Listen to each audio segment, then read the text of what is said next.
Do you look to other people all the time to give you approval? Do you feel doubt about yourself and not always back yourself in? Well, stick with me, because this week I want to introduce you to a place to draw from instead of other people. And this is one of the greatest lessons that I had to learn in my life, and I find it's the biggest area that people need to work on so that they can thrive and survive in today's environment.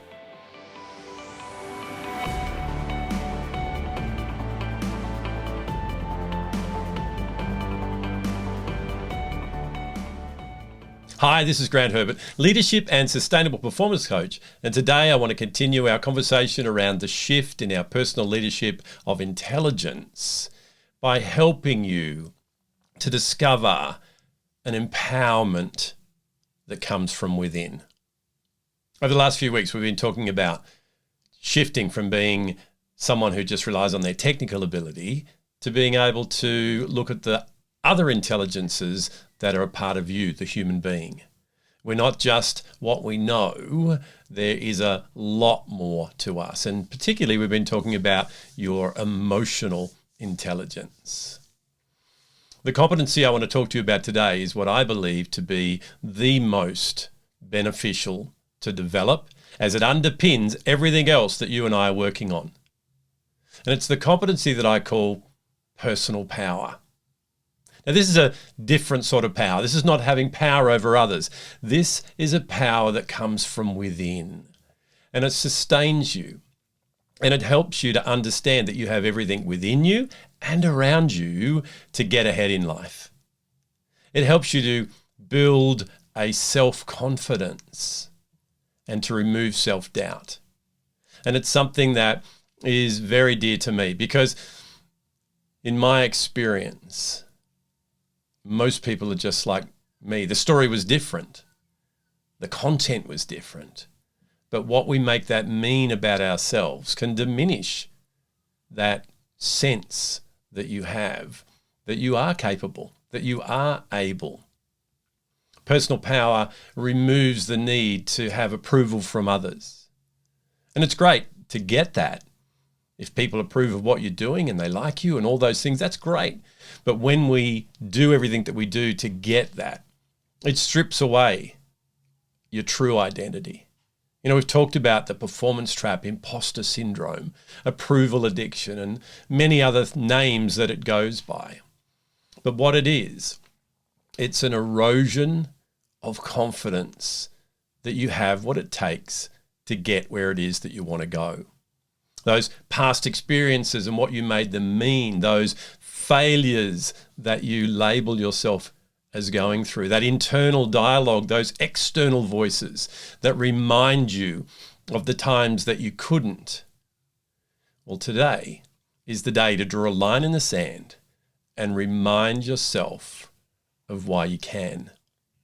Personal power is having a sense of your own self-worth.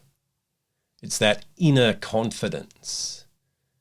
And just because your current conditioning has pulled that away, that doesn't mean that you can't build it back up. You know, as I said before, the beautiful thing about neuroscience, in particular neuroplasticity, is that you can rebuild that conditioning. It doesn't matter what age you are, you can rebuild those neural pathways so that instead of when you initially have a certain thought it leading to that unresourceful behavior, it actually can shift to a different behavior, one that's good for you, good for others, and good for the greater good. So how do you build this thing called personal power? Well, firstly, you need to make a decision that you are worthy of having it.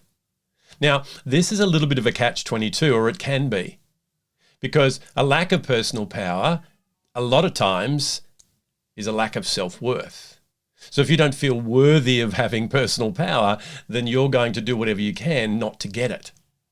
So it's a combination of working on changing that internal dialogue, reprogramming that mini-me that we've talked about before, and getting yourself to a position of going, you know what, I'm sick and tired of this. It's time that I stepped in to who I truly am. It's time that I was able to pick up that mantle again of my purpose and go, you know what? I'm not doing this anymore. I'm not looking for approval from other people anymore. I don't need others to validate me.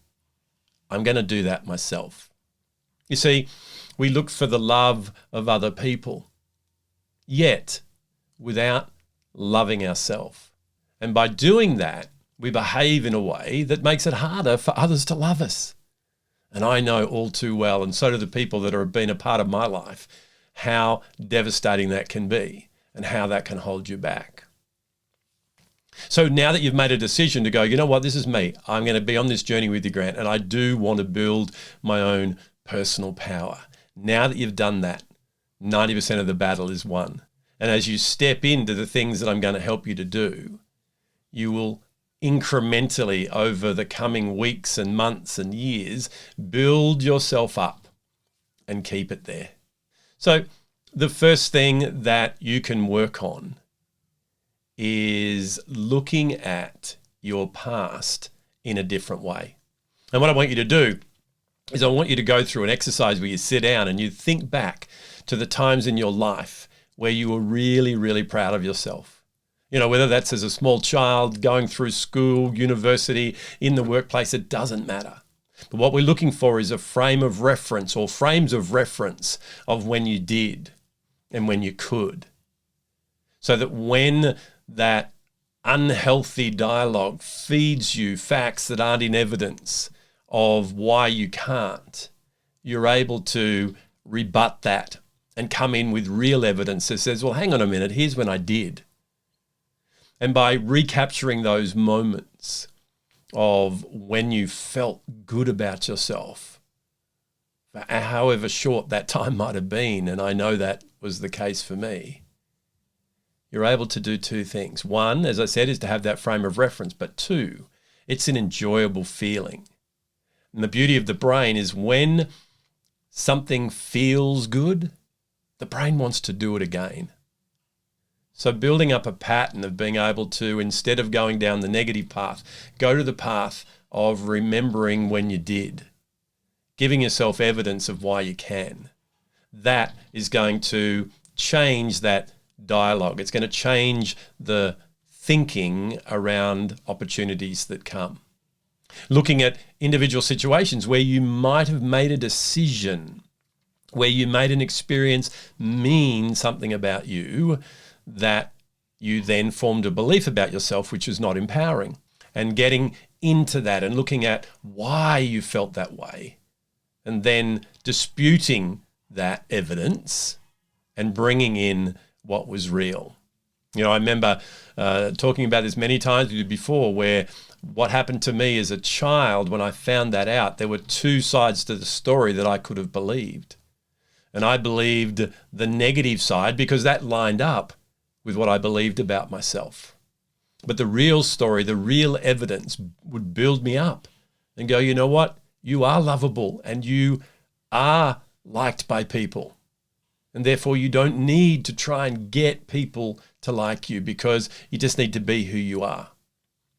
So that's the experience that I want you to have, is to go through in a timeline and look for positive things, so that you've got those things to throw back at that internal dialogue when it tries to pull you down.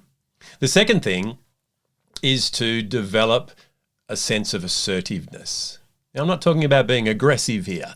I'm talking about looking at what you believe in, your values, your priorities, and being assertive around that. Setting boundaries around what it is that you will allow people to say and do to you.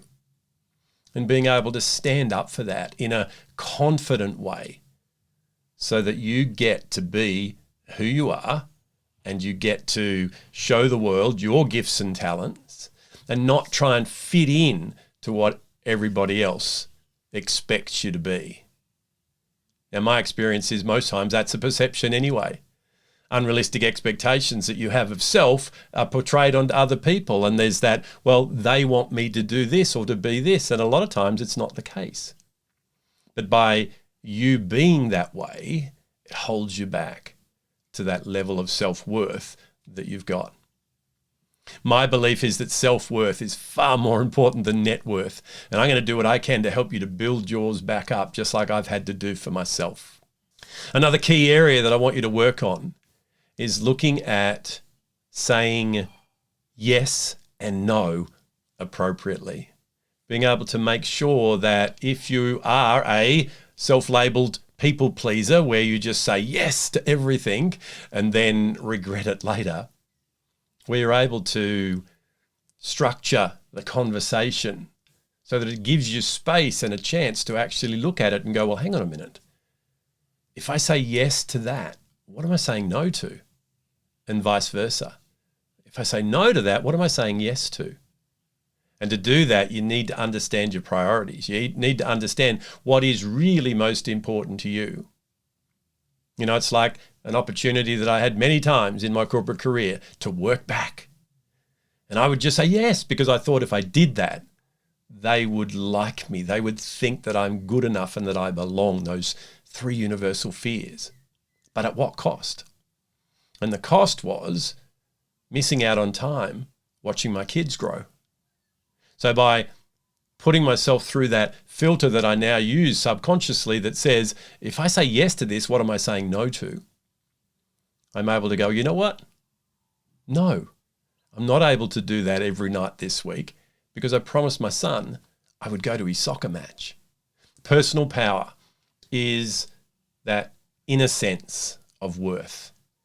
It's the greatest power and it comes from within. So instead of being exhausted, trying to be who you believe the world wants you to be, is it time to call on that power, to build it back up in reserve so that you've got enough energy to be who you need to be in every area of your life.